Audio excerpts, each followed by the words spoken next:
विषय हिंदी, कक्षा 10, पुस्तक कृतिका भाग 2। विद्यार्थी मित्रों, अपने इस पुस्तक में साना साना हाथ जोड़ी पाठ को देख रहे थे।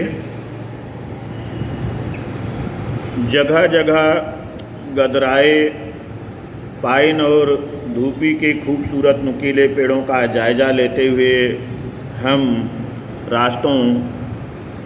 पहाड़ी रास्तों पर आगे बढ़ने लगे कि एक जगह दिखाई दी एक कतार में लगी सफ़ेद सफ़ेद बौद्ध पताकाएँ, बौद्ध धर्म के झंडे किसी ध्वज की तरह लहराती, शांति और अहिंसा की प्रतीक। ये पताकाएँ जिन पर मंत्र लिखी हुई थी। नारगे ने बताया, यहाँ बुद्ध की बड़ी मान्यता है। जब भी किसी बुद्धिस्ट की मृत्यु होती है, उसकी आत्मा की शांति के लिए शहर से दूर किसी भी पवित्र स्थान पर 108 श्वेत पताकाएँ फहरा दी जाती हैं। कितनी? 108 श्वेत पताकाएँ, यानी सफ़ेद रंग के झंडे। नहीं, इन्हें उतारा नहीं जाता है, वे धीरे धीरे अपने आप ही नष्ट हो जाती हैं। कई बार किसी नए कार्य की शुरुआत में भी ये पताकाएँ लगा दी जाती हैं, पर वे रंगीन होती हैं। नारगे बोलता जा रहा था और मेरी नज़र उसकी जीप में लगी दलाई लामा की तस्वीर पर टिकी हुई थी यानी देख रही थी नज़रें।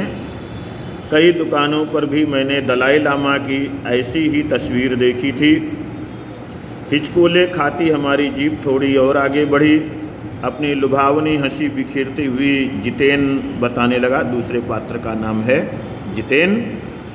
इस जगह का नाम है तवी लॉन्ग स्टॉक, जहां गाइड फिल्म की शूटिंग हुई थी।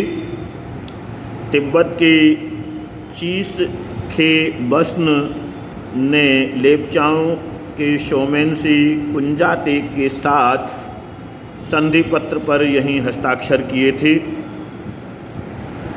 एक पत्थर पर यहाँ स्मारक के रूप में भी है। लेपचा और भूटिया सिक्किम की इन दोनों स्थानीय जातियों के बीच चले सुदीर्घ यानी लंबे समय तक झगड़ों के बाद शांति वार्ता की शुरुआती स्थल यही है। इन्हीं रास्तों पर मैंने देखा एक कुटिया के भीतर घूमता हुआ चक्र। ये क्या? नारगे कहने लगा, मैडम, ये धर्म चक्र है, प्रेयर व्हील। इसको घुमाने से सारे पाप धुल जाते हैं। मित्रों, जहाँ जैसी मान्यता, क्या चाहे मैदान हो या पहाड़, तमाम वैज्ञानिक प्रगतियों के बावजूद इस देश की आत्मा एक जैसी है। लोगों की आस्थाएं, विश्वास, अंधविश्वास, पाप पुण्य की अवधारणाएं और कल्पनाएं एक जैसी ही महसूस हुई लेखक को। रफ्ता यानी जैसे जैसे हम ऊंचाई की ओर बढ़ने लगे, बाजार, लोग और बस्तियां पीछे छूटने लगे। जब परिदृश्य से चलते चलते स्वेटर बुनती नेपाली युवतियां और पीठ पर भारी भरकम कार्टून धोते बौने से दिखते बहादुर नेपाली ओझल हो रहे थे। अब नीचे देखने पर घाटियों में ताश के घरों की तरह पेड़ पौधों के बीच छोटे छोटे घर दिखाई दे रहे थे। हिमालय भी अब छोटी छोटी पहाड़ियों के रूप में नहीं, वरन अपने विराट रूप एवं वैभव के साथ सामने आने वाला था। कितने दर्शकों, यात्रियों और तीर्थ टानियों का काम्य हिमालय, पल पल परिवर्तित हिमालय।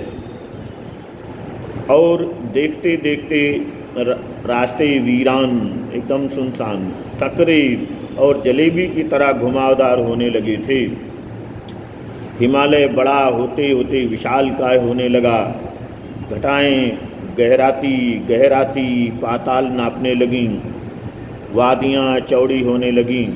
बीच बीच में करिश्मे की तरह रंग बिरंगे फूल शिद्दत से मुस्कुराने लगे। शिद्दत यानी तीव्रता से। उन भीमकाय पर्वतों के बीच और घाटियों के ऊपर बने संकरे कच्चे पक्के रास्तों से गुजरते यूं लग रहा था जैसे हम किसी सघन हरियाली वाली गुफा के बीच हिचकोले खाते निकल रहे हों। मित्रों, ये चित्र हिमालय का है।